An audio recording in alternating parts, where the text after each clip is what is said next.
book signing. I spent $27 so that I could slip her this joke. And she said, oh, send me jokes. And then her people say, don't. She has so many. And then she says, send me jokes. So I go to the next book signing, $27 to get the book so I could slip her a note. And now she's dead, so I'm going to tell you the 2 jokes.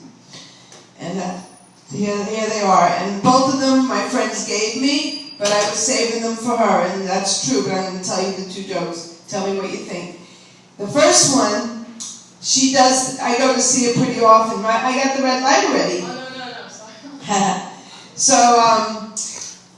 she does a joke about Viagra, and she said these old women were so happy until Viagra came along, and then these old men could go for 4 hours and their old wives are flipping out. So she has a joke like that. So my joke is, I have to remember it.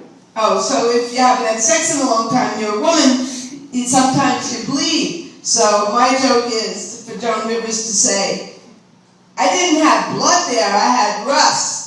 So that's the first joke. And the other one goes with Joan, and my friend's daughter wrote this one. So Joan Rivers does a joke about Dick Clark, and he can't do the New Year's Eve thing. So the joke is when the ball hits the top of Times Square and the confetti comes down, Dick Clark's ashes come down now. You get it? Good, so they both work. So I don't have to save them for anymore. She's dead, and that's the only good thing about it. I did think of some other things while I was in the bathroom about her being dead, but I forgot what they were. I'm kind of sad, but the show must go on. So, yeah. Thank you.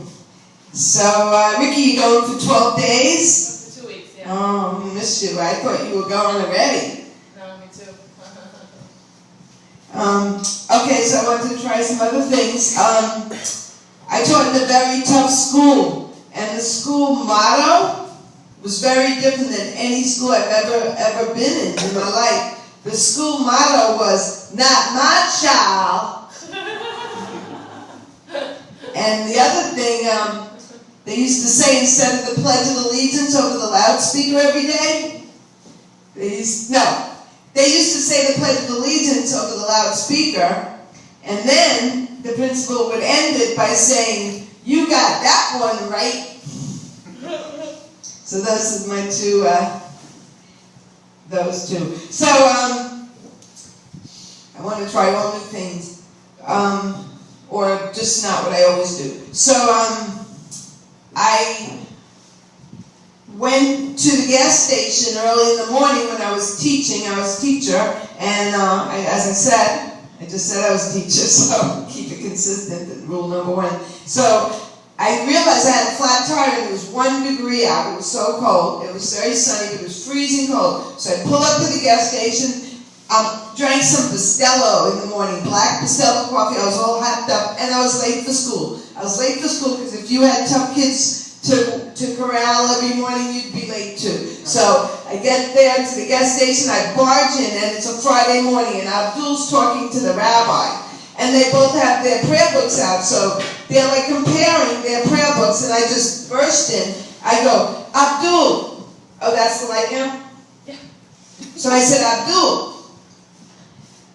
I got a flat tire, these kids are waiting for me, I can't be late for school. So he said, you're next. So I wait in the car, I put the heat on. Next thing you know, these little girls with perky breasts and a convertible car come in, and they go first. So I'm all hopped up on the coffee. I barge in, I go, Rabbi, Abdul, I know you're solving world peace here with your fucking sitter and your Quran, but I got to get to school, and you said I was next. And all of a sudden, I hear my mother's voice in my head going, you know you're opening a fresh mouth right now. I said, I'm sorry, Rabbi. I'm sorry, Abdul. Thank you.